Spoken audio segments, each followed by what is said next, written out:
Kaya naman pala blooming na blooming si Bea Alonzo dahil in love siya. At talaga naman nakakatuwa dahil finally ay natagpuan niya ang the one. Ito ay walang iba kundi ang billionaire na may-ari ng Pure Gold. Kaya naman maraming masaya for Bea Alonzo. At ito ay kinumpirma na ni Bea na into relationship nga siya kay Vincent Ko. Pero ano kaya ang katotohanan na nagkaroon na daw ng secret marriage itong si Bea at Vincent Ko? At talaga namang makikita na in love si Vincent Ko kay Bea dahil laging itong nasa tabi ni Bea pagdating sa kanyang karera. Ating alamin.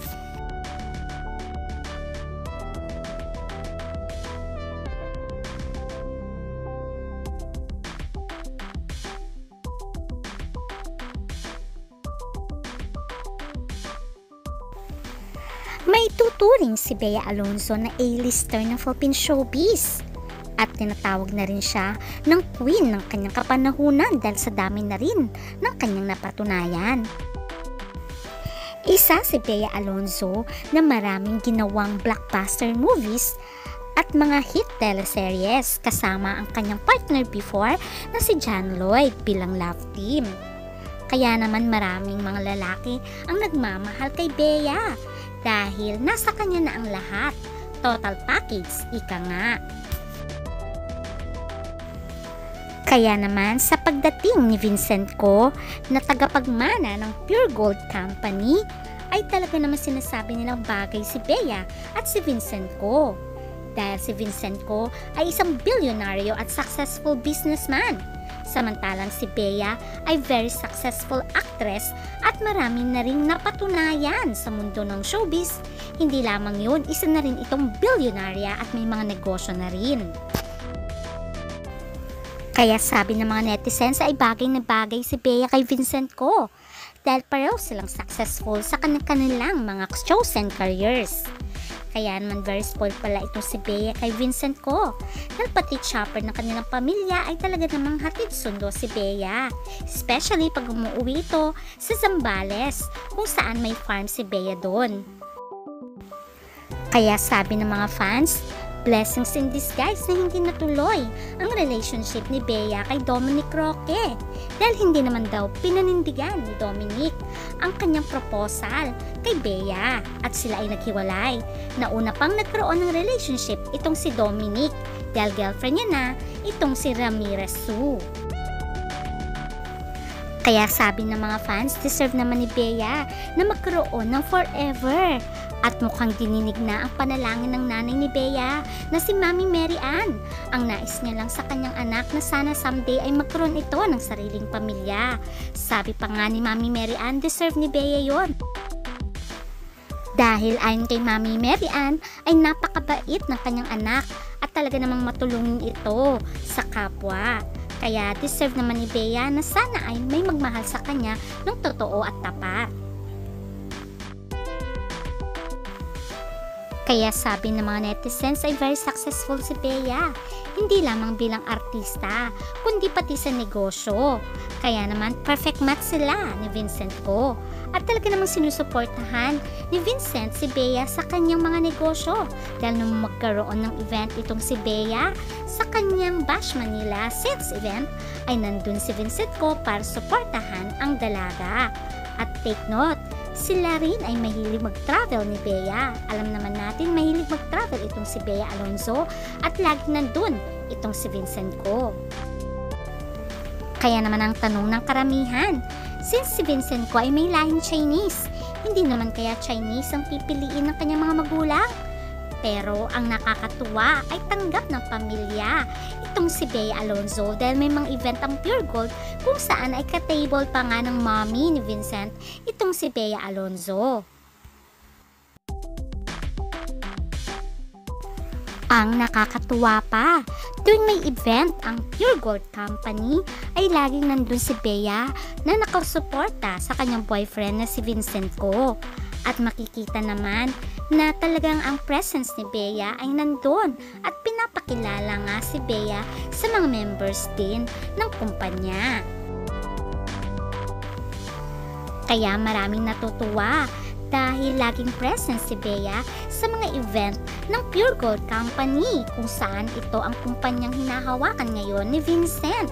Kita nyo naman, kahit na may mga guest pang ibang mga celebrities, ay talaga naman priority talaga ni Vincent itong si Bea, kung saan ay laging kasama ang kanyang girlfriend kahit sa pictorials. Saksagan ng relationship di umano ng businessman na si Vincent Co at Bea Alonzo ay wala talagang nagsalita tungkol sa di umanong relasyon ng dalawa. Until nga nagbigay nga ng tip itong si Vincent Co kung saan siya mismo ang nagbigay sa mga kaibigan ng mga larawan nila ni Bea sa Andalusia, Spain. At dito na nagkaroon ng haka-haka na baka nga si Vincent Co ang boyfriend ni Bea Alonzo. Ngayon ay kinumpirma na nga ni Bea Alonzo ang tungkol sa relationship niya sa supermarket chain Hair Vincent Co. Sa interview during the 2025 GMA Gala, sinabi naman ni Bea na very obvious they are together. Sabi niya, and we're very happy, ayon kay Bea. At sinabi nga ni Bea na pinampanatili nilang maging pribado ang kanilang relasyon. At ang sabi pa nga niya, I don't want to say people ruin beautiful things, but I think the most beautiful things are the ones kept private. Ayon pa sa dalaga. Kaya buti na lang inamin na ni Bea ang relasyon niya sa billionaire na si Vincent Co. Dahil ilang beses na rin naman silang naispatan sa mga events, tulad na lang ng private gathering with Heart Evangelista. At nakita rin siya sa birthday video greeting ni Senator Bongo. At marami pang events ng Pure Gold na spotted din si Bea Alonzo. Alam naman natin na may lahing Chinese ang boyfriend ni Bea Alonzo. Kaya maraming nagulat during the GMA Gala kung saan sinabi nga nitong si Bea kay Lawrence Tan na Chinese na daw siya. Pakinggan. Sabi ng mga netizens ay baka nga daw nagkaroon na ng secret marriage itong si Bea at si Vincent Co. Pero sabi nga ng iba ay baka naman dahil nga boyfriend niya ay Chinese, kaya nasabi daw din Bea na Chinese na din siya. Spotted muli ang mag-sweetheart sa concert ni Vice Ganda, kung saan ay magkasama silang dalawa at magka-holding hands pa. O di ba naman ang sweet talaga nilang dalawa? At ang observation pa nga ng netizens ay talagang in love na in love itong si Vincent Co kay Bea. Dahil lagi lang siya nakasunod sa dalaga. Kahit nga marami nagpapapicture ay nandun lang siya sa likod ni Bea at very supportive. Noong GMA Gala nga ay nasa behind the scene lamang itong si Vincent Co. After the party ay talaga namang sinundo niya pa si Bea para ihatid ito sa kanilang bahay. O di ba naman napaka-sweet?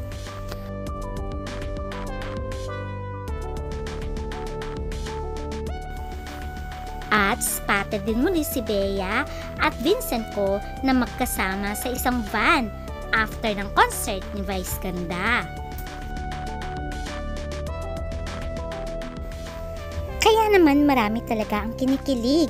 Kahit ng ABS-CBN executive na si Charo Santos shared a photo with rumored sweethearts Bea Alonzo and Pure Gold Prize Club President Ferdinand Co at Araneta City noong August 9. At sabi pa nga nila, love is in the air with Bea Alonzo and Vincent Co. Sana nga daw ay sila na ang magkatuluyan at sana makita rin nila si Bea Alonzo na humaharap sa dambana kasama si Vincent Co. Kayo, sa tingin nyo ba ay engaged na ang dalawa? Comment down your thoughts. Kaya naman marami nang excited for Bea Alonzo na baka nga next year ay ikakasal na ito at hindi malayong mangyari yon dahil inamin ni Vincent Co na ready na siyang mag-asawa at talaga naman nais niya na daw magkaroon ng sarili niyang pamilya dahil talagang nasa tamang edad na sila pareho. Kaya itong ating aabangan ang magiging kasalan ng billionaire na si Vincent Ko at ang A-lister na si Bea Alonzo. At for sure, ang magiging masaya ay ang nanay ni Bea na si Mami Mary Ann. Ating abangan. Please don't forget to like, share, and subscribe. Bye!